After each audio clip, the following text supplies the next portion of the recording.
Arriving from Canada by bomber, Colonel Ralston, Lieutenant General Stuart, Chief of General Staff, and Mr. C.D. Howe were greeted by Mr. Vincent Massey. First visit of the minister's lightning tour of the Canadian Army was to units of the 2nd Division, who had been engaged in the Dieppe raid.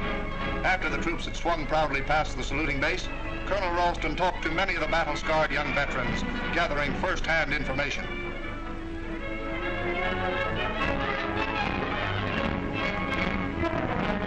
At CRU, the minister certainly learned the ropes. At an artillery demonstration, light ack crews showed speed and skill, while 25-pounders blasted away at distant targets.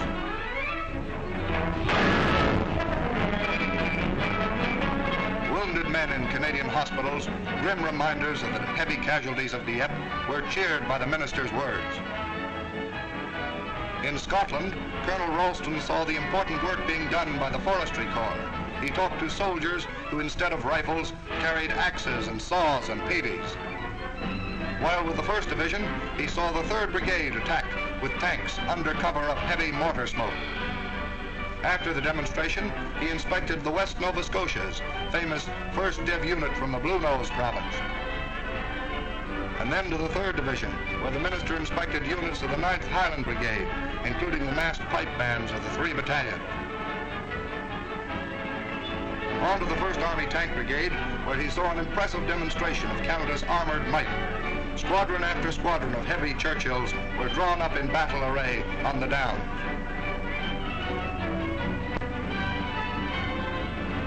At the 5th Div, the skirl of pipes welcomed the minister to the Cape Breton Highlanders, for this was Colonel Ralston's former unit, the old 85th, whom he commanded in the last war. The last item on the crowded program was a flying visit to units of the newly arrived 4th Division.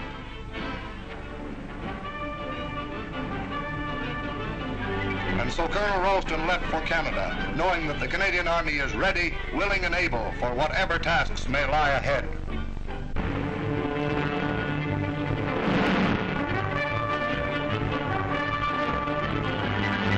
In a new kind of competition, there was riding for skill, where points were given for control. And riding for spills, when Canadian and British dispatch riders raced over a tricky course at high speed. And then there were field events, such as the erection of poles to carry signal wires, for this was a test of skill at arms between signalers of the 12th Corps and 1st Canadian Corps. The events were tackled in a real sporting spirit, with Canadian and British signalers matching their skill in using the arms with which they fight the enemy. And in a close finish, the Canadians came out on top by a score of 468 to 452.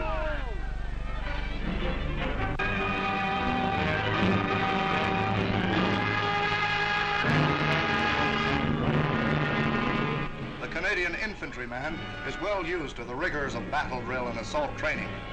But in World War II, it's not only the infantry who have to do the fighting. No troops can consider themselves completely out of the battle area. And so the 3rd Divisional Special Training School takes men from what used to be considered the non-combatant arms and turns them into frontline soldiers.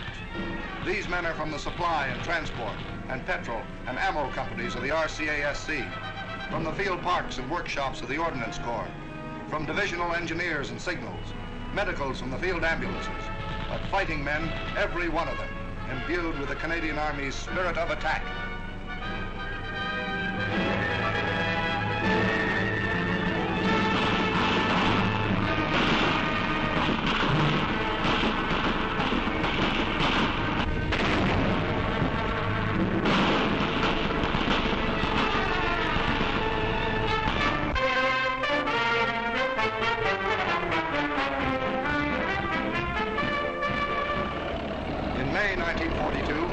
Army's bulldozers started clearing ground for a new airport for the RCAF. It was a mammoth job, and it had to be done quickly. One of the chief obstacles to the expansion of the Canadian Army's vital air component was the shortage of aerodromes. So General MacNaughton set the Royal Canadian Engineers to work. To help the sappers came detachments from the Forestry Corps, the Ordnance Corps, and drivers from the RCASC. Heavy Canadian and American equipment was kept working 18 hours a day, 6 days a week, and there was no time off for tea. 5 short months after work was started, the Army had done its job in record time. The huge airdrome was ready to be formally handed over to the RCAF. Chief figures in this ceremony included Air Chief Marshal Courtney, Air Marshal Edwards, Major General Hertzberg, the Army's Chief Engineer, and Lieutenant General McNaughton.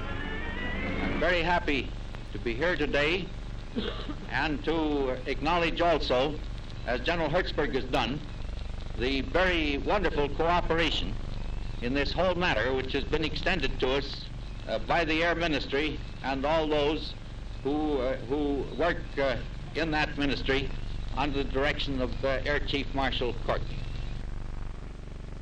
Air Marshal Edwards, accepting the airdrome on behalf of the RCAF, declared it one of the finest in England and a magnificent achievement.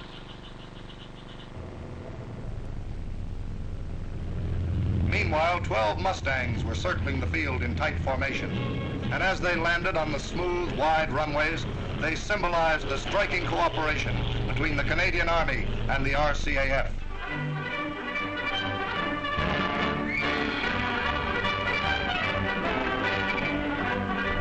History was made when senior officers of the Coldstream Guards joined with Canadians to welcome their allied regiment, the Governor General's Foot Guards. Brigadiers Burns and Phelan greet Lieutenant Colonel Rick, the officer commanding. Then the Foot Guards marched off to their new quarters to train for the day when they'll add to the glorious achievements of the old CEF Iron Second. With the band of the Grenadier Guards playing them into the station, the Canadian Grenadier Guards arrived. In this historic moment was shown the keen interest taken by the senior regiment of the Empire in its Canadian namesake. Guards officers waited while the unit detrained and fell in on the station platform. Major H.G. Griffith was greeted by Lieutenant Colonel Pyler, officer commanding, and Brigadier Phelan, who formerly commanded the regiment and later the Canadian Brigade of Guards. Like the Foot Guards, the Canadian Grenadiers are now an armored regiment and form part of the 4th Division. Gone for the duration are the busby and scarlet tunic, replaced by battle dress and the grease and sweat of the tank soldier. Somewhere in the future lie great names to be added to the battle honors already won. Names like Hill 70, Passchendaele, Canal du Nord, Vimy.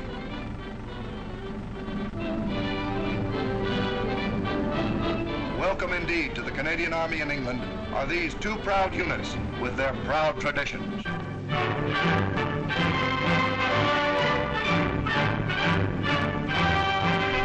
While the Royal Standard flew high above Buckingham Palace, a patient crowd assembled outside the gates, for the word had gone round that the men of Dieppe were to receive their decorations from the King.